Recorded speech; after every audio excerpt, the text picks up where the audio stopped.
Қалиасқар мұғалім, сізбен бүгін Санжар Керімбайдың «Өзбек әлі және майдан, мәдени майдан» кітабын талқылаймыз. Енді осы кітап жөнінде кіріспе сөзді айта берейік.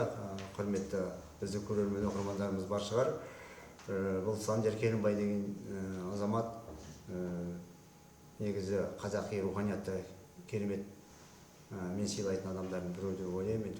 Көпшілік танитын шығар. Десе де, бұған дейін мен ғылыми майдан Сәтбаев Қаныш туралы кітабын оқып шықтым. Одан кейін осы кітап қолыма тиіп, бұл кітапты да оқыдым.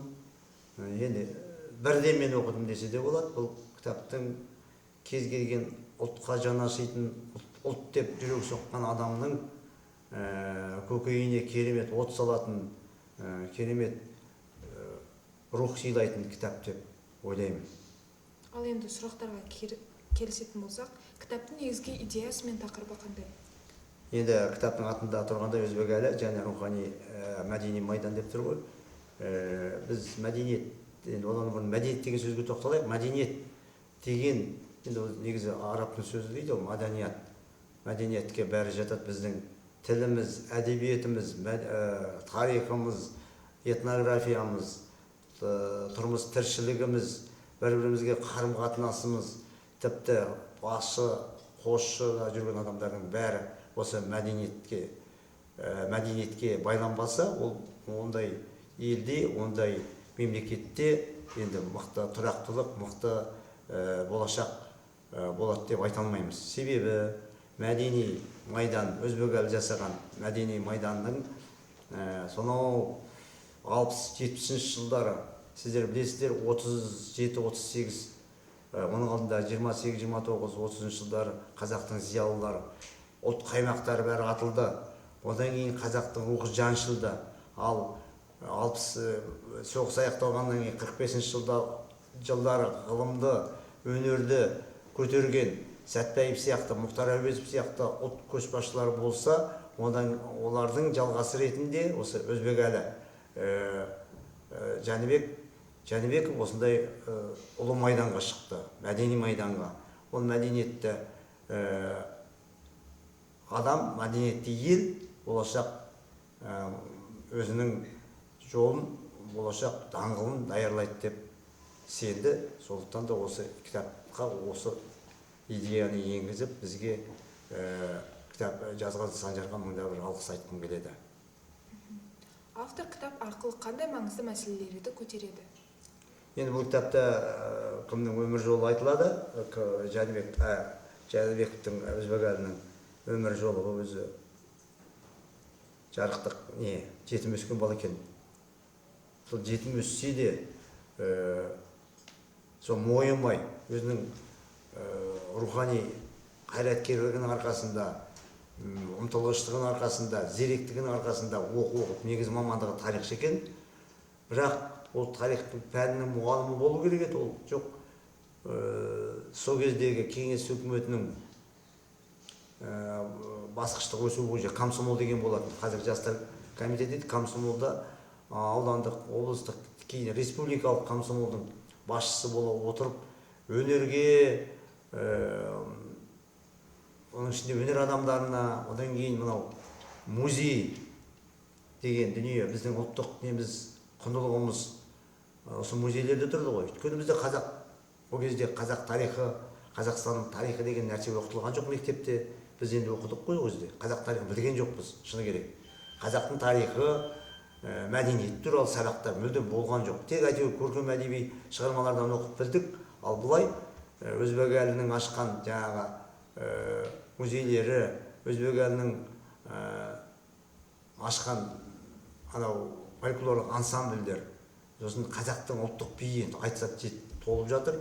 Солдай билікте жүріп, сосын өнер адамдарына қамқор болуы. Енді айта берсе сөз жетпейді. Бұл кітаптағы өзбек әлінің бейнесі енді керемет ашылған деп айта аламын. Кітап жазылған кездегі мәдени және тарихи оқиғалар кітап мазмұнында қалай әсер етті? Енді ол кездегі кім, мынау Санжар Керімбай айтады, осының 98 жылы қайтыс болыпты ол кісі. Ол кісінің көзін көрген адамдар сиреп барады дейді. 4-5 жылдан кейін бәрі о дүниелік болып кетеді. Кәртайлы ғой.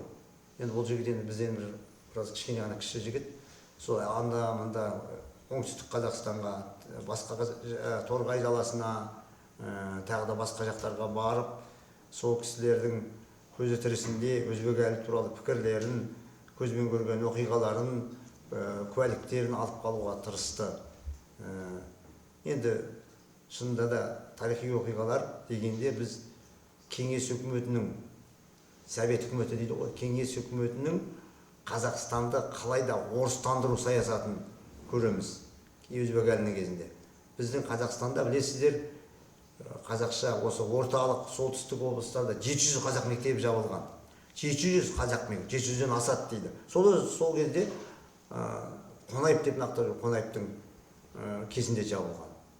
Енді мына кітаптан оқып білгенімдей, жаңағы біздің қазақтың өзінің орыстар емес, басқа ұлт емес, шенеуніктер, қазақша айтқанда үлкен билікте жүргендер қазақтың тілінің дамуына, қазақтың мәдениетінің дамуына, қазақтың ұлттық рухани өркендеуіне әдейілеп кедергі жасаған. Оның ішінде өзбек Жәнібекті де осылай қаралап, анау Мәскеуге сонда бір орыс айтыпты досы өзбек әліге, Қазақстанға бір жеке комитет ашу керек қой Мәскеуде, Қазақстанның арызын тексеретін деп. Сонда өзбек әлісінде қаншама арыз жазған. Өйткені бұл ұлтшыл, ол бәлен, бұл түгін жаңағы ұлттық тарихты қозғайды, ұлттық баяғы өкімет қазақтың ескі заманын аңсайды, жаңағы көне заттарды, көне жәдігерлерді жаңағы шығарып халыққа сөйтеді. Бұл кітапта сонда енді көп нәрсе, тарихи деректерді білуге болады. Автор өз идеясын жеткізу үшін қандай әдеби құралдар мен әдістерде қолданғанын қалай түсіндіре аласыз? Енді бұл жерде жаңағы идея деген бұл кітап әдеби кітап емес, мәдени майда. Бұл кітап енді стиль дегенде 5 стильдің түрі бар ғой. Публицистикалық стиль, әдеби, көркем, ресми, ғылыми деген сияқты. Бұл енді публицистикалық әдеби стильдің ортасында жазылған эссе жанрында деп ойлаймын. Әдемі жазған, көркем жазған, сөйлемдері қысқа, тарихи деректерді жаңағы куәгер кісілер сөйлетіп отырады.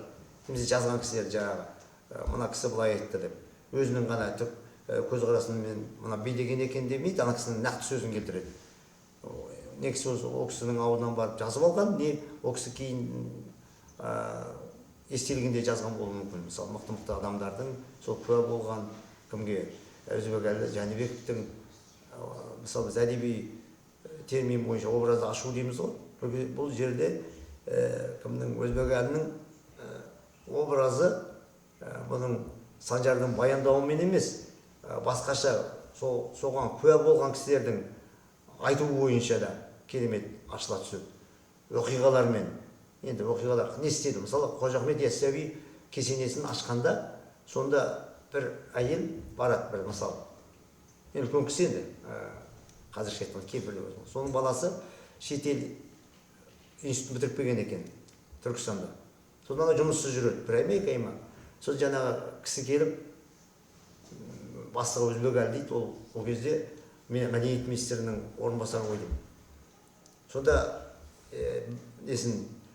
балағын түріп салып, тәшкемен кесененің ішіндегі топырақтарды тасып сыртқа жүрді бір кісі. Сосын өзбек әлі деген бала кім? Жолғайын деп едім деп ана кісі айтады. Оны мен дейді, оны сен бүйті, тәшке сүйретіп жүрген кісі қалай енді? Министр. Ол кезде министрлер бүйтіп тұрады ғой шені.